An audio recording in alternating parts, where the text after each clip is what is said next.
Maintenant, on passe au cours. Donc, cours sur ce chapitre, on va commencer par les équations de cercle. Donc, tout nouveau, tout beau. Déterminer et reconnaître une équation de cercle. On va se placer dans le plan muni d'un repère orthonormé. Et bon, première propriété, soit A un point de coordonnées A, B, et R un nombre réel strictement positif. Propriété, une équation de cercle va être une équation du type x moins A au carré plus y moins B au carré égale R carré, où A et B sont donc les coordonnées du point A, qui sera donc le centre du cercle, et R c'est son rayon. Donc là, équation d'un cercle. Moi j'avais une autre formule, là vous pourriez rajouter, enfin une autre formule, non c'est en fait la même, simplement écrite différemment, où j'appelle A le centre du cercle, bon, en général même on peut l'appeler C, de coordonnées XA, YA, en fait je réécris la même chose, mais bon, mieux vaut deux fois qu'une. L'équation du cercle de centre A et de rayon R, elle est donnée par l'équation suivante. Faites X moins XA au carré plus Y moins YA au carré égale R carré. En fait, derrière ça, il se cache l'idée que c'est l'ensemble des points x, y, de coordonnées x, y, qui sont situés à la distance R du centre. Et puis on a mis ça au carré pour se supprimer les racines, puisque ça, en fait, si vous remarquez bien, si je rajoutais la racine, ça traduirait la distance entre un point et le point A, entre un point de coordonnées x, y et le point A. Ça, c'est la formule, c'est exactement la formule de la distance entre A, et si je l'appelle M, le point de coordonnées x, y, c'est la distance AM. Et on veut que cette distance soit égale à R. Si je prends la racine de R carré, ça ferait R.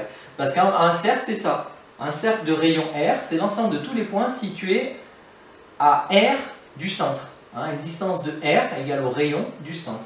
Donc là, c'est ça qui traduit l'équation d'un cercle de façon générale.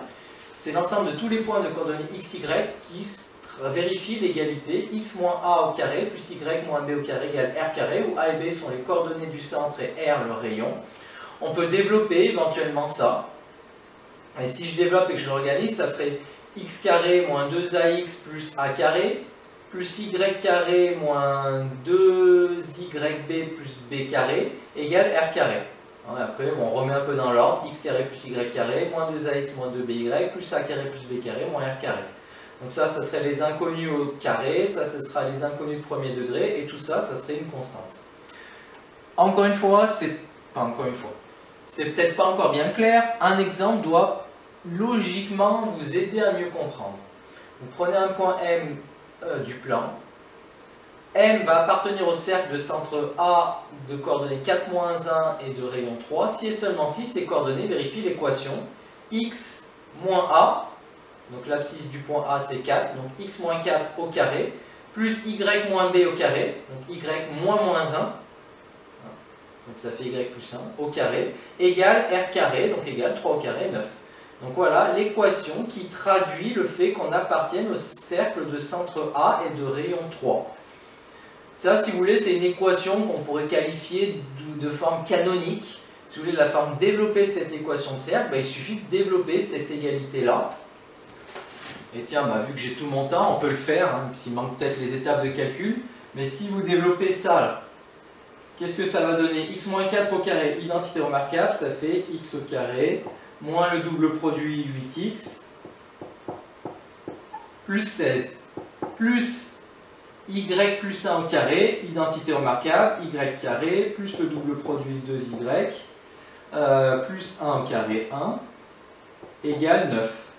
Et après, on regroupe, en général on met d'abord les termes au carré, donc ça fait x carré plus y carré, ensuite on met les termes de premier degré, donc moins 8x plus 2y, et ensuite on regroupe les termes constants, 16 et 1, 17, 17, on fait passer 9 à gauche, donc 17 moins 9, ça doit faire 8, donc plus 8 égale à 0.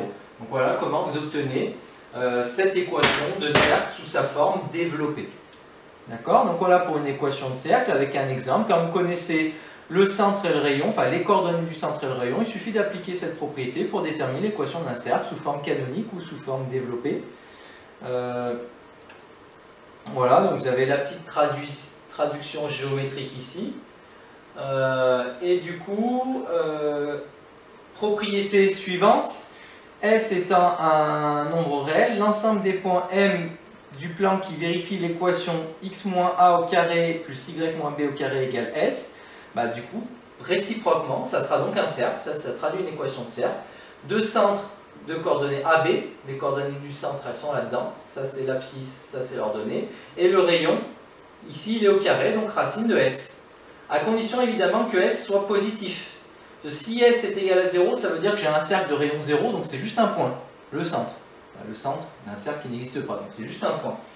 Et si le rayon est négatif, ça veut dire que ça n'existe pas. Hein, parce que là, vous avez une distance, et si vous avez la somme de deux carrés, égale à un réel négatif, pas de solution. Des exemples maintenant pour faire tourner tout ça. X plus 6 au carré plus y moins 3 au carré égale 5, c'est donc une équation de cercle. De coordonnées, attention, c'est comme dans l'histoire de la forme canonique d'un polynôme second degré. Vu que la formule c'est x moins a au carré plus y moins b au carré, si c'est x plus 6, ça veut dire que l'abscisse du centre vaut moins 6. À chaque fois, il faut changer le signe en fait.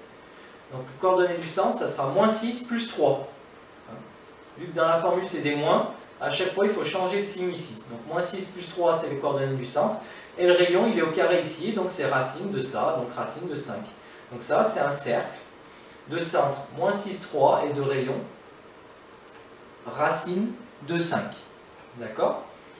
Si j'ai, pareil, une égalité de ce type-là égale 0, bah, ça veut dire que c'est juste un point. C'est-à-dire que le rayon vaut 0, donc c'est juste un point, qui a pour coordonnée abscisse 1, et là, y carré, c'est comme y moins 0 au carré.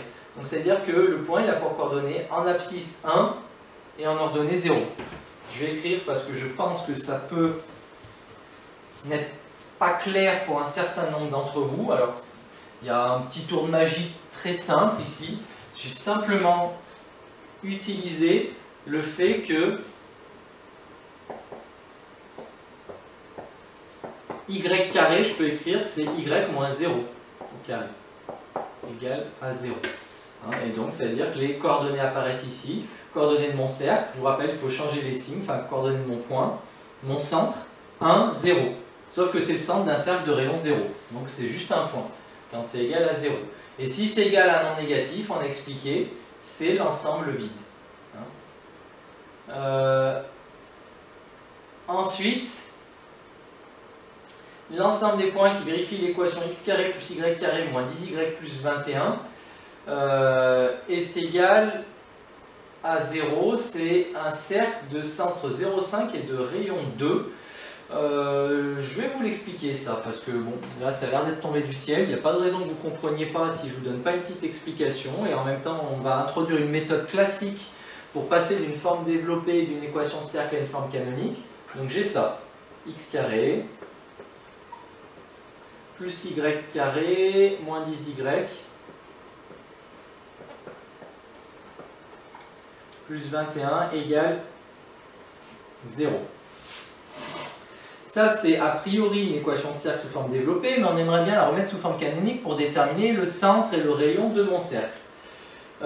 X carré, il n'y a pas d'autre terme en x, donc ça veut dire que je peux écrire que c'est comme x plus 0, le tout au carré. Comme tout à l'heure, même astuce, ça me permet de savoir que l'abscisse, a priori, c'est 0, mais d'ailleurs même x moins 0, si vous préférez. Y moins 10y, en fait, je veux me ramener à une identité remarquable. Donc si je veux me ramener à une identité remarquable, je vais vous constater que ça serait le début. Vous vous souvenez quand on faisait le chapitre sur les polynômes du second degré, ça c'est une méthode qu'on a déjà employée. Ça c'est le début de y moins 10y, ça voudrait dire que c'est le double produit. Donc il faut que je divise par 2, donc c'est le début de y moins 5. Le tout au carré. Sauf que si j'avais y moins 5 le tout au carré, cette identité remarquable, si je la développe, ça ferait y carré, jusque-là tout va bien, moins le double produit, donc moins 2y fois 5 moins 10y, mais il manque quelque chose. Il manque normalement le plus 5 au carré, donc plus 25. Ça veut dire que je vais l'enlever de telle façon que ça et ça, bien, ils sont bien égaux. Ces deux termes sont bien égaux, parce que si je développe ça, y carré, très bien, moins 10y, très bien, plus 25 moins 25. qui vont s'annuler. Donc j'ai forcé le passage à une identité remarquable. J'oublie pas le plus 21 égale à 0. Et là maintenant je retrouve ma forme canonique puisque ça fait x moins 0 le tout au carré plus y moins 5 le tout au carré. Moins 25 plus 21, ça doit faire moins 4, que je fais passer l'autre côté en ajoutant 4 égale 4. Et là, j'ai eu la forme de mon équation, enfin j'ai l'équation d'un cercle de centre C qui a pour coordonnées 0, 5. On a la forme canonique, donc les coordonnées du centre apparaissent dans la forme canonique. Et le rayon, il vaut racine de 4. Donc le rayon, il vaut 2. Donc voilà comment vous passez d'une forme développée d'une équation de cercle à une forme canonique à l'intérieur de laquelle apparaissent des informations capitales sur les coordonnées du centre, puisqu'elles apparaissent, ainsi que le rayon.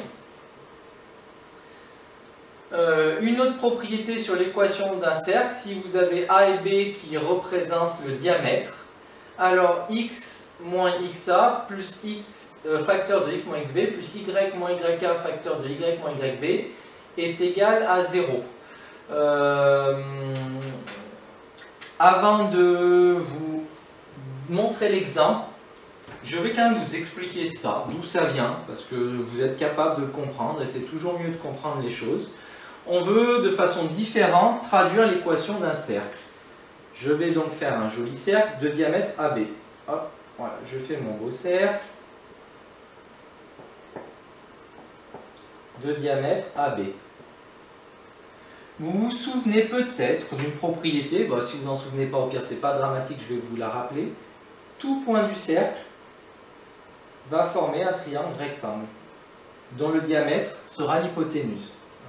Je prends un autre point du cercle, ça forme un triangle rectangle ici.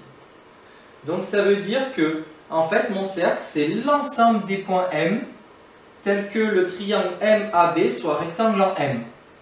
Quelle que soit la position du point M, je fais une troisième fois, une dernière fois, le triangle MAB sera rectangle en M. Mais du coup, ça signifie donc que les vecteurs AM et BM sont orthogonaux. Vu que le triangle AMB est rectangle en M, il y a un angle droit. Donc je répète, les vecteurs AM et BM sont orthogonaux. Or, regardez, qu'est-ce que je vais faire? Le point A, alors je vais effacer, maintenant que vous avez compris. Donc je répète, le cercle de diamètre AB, ça signifie que AM scalaire BM est égal à 0. Ce que je viens de dire, c'est l'ensemble des triangles AMB rectangles en M. Donc ça veut dire qu'il y a un angle droit en M. Ça veut dire que les vecteurs AM et BM sont orthogonaux. Or, on a vu en rappel que deux vecteurs orthogonaux ont un produit scalaire qui est nul. Mais le vecteur AM, le point A, il a pour coordonnées XA, YA. Le point B, il a pour coordonnées XB, j'ai oublié le B, YB. Le point M, il a pour coordonnées XY. Donc le vecteur AM, il va avoir pour coordonnées xm moins xa, donc x moins xa,